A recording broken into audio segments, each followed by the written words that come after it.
I know that some of you know what it's like to live without any power or without any access to water.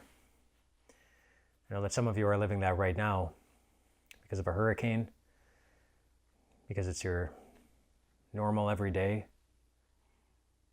It can be a hard place to live. I remember most recently when we were without any power, without any water, it was a couple of days. It was about 4 days, and it was a little rougher than we were used to making it. And I also remember when the power came back on and the water started flowing again, and it wasn't, of course, just our home, it was other homes in the neighborhood. And you could hear people in the neighborhood just letting out shouts of joy because their water was back or because their power was back on. And so you knew, even if you didn't have it back just yet, that within a few moments it was going to be back on because the people around you had it too. And that was a pretty joyful moment, which is maybe one of the reasons why the Lord in Deuteronomy chapter 16 told the Israelites to be joyful as they were celebrating the festival of the tabernacles, because it kind of gave them the same feeling.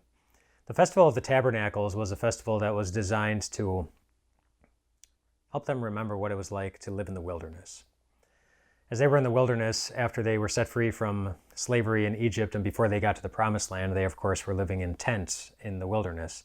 They had to set up their tents, and then they had to take them down when it was time to move again, and set them up and take them down. It was a constant thing, and of course you're living in the wilderness, and you don't always have water, you don't always have food, and it's kind of difficult. And so as they were celebrating the festival of the tabernacles, God told them to be joyful, maybe partly because you're not living in that situation anymore. But I wonder if the reason he had to tell them to be joyful is because even in everyday life, it's sometimes easy to feel like you're living in a wilderness. You feel out of sorts, things feel out of place.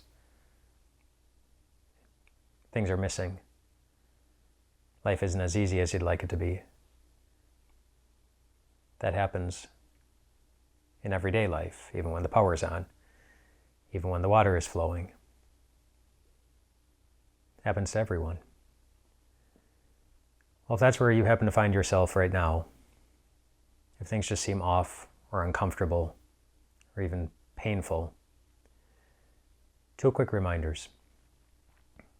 Number 1, God knew where the Israelites were when they were in the wilderness. Just because life was uncomfortable didn't mean that God wasn't paying attention. God knew where they were, and he knows where you are too. He sees you. He sees what's going on in your life. He's not unaware of it. He's not unaware of you. And secondly, he not only knows where you are, he also knows where you're going.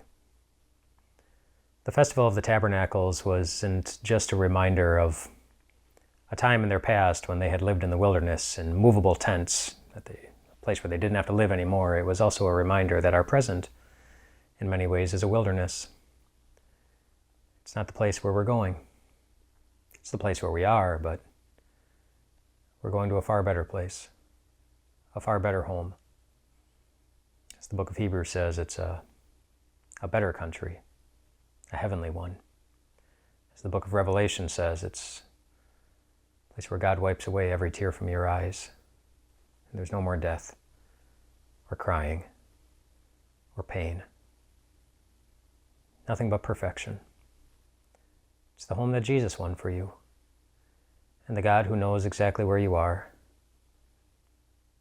I want you to remember, especially when where you are gets a little bit tough or a lot uncomfortable, that he knows where you're going, and he knows how to get you there. So rest well tonight, my friends.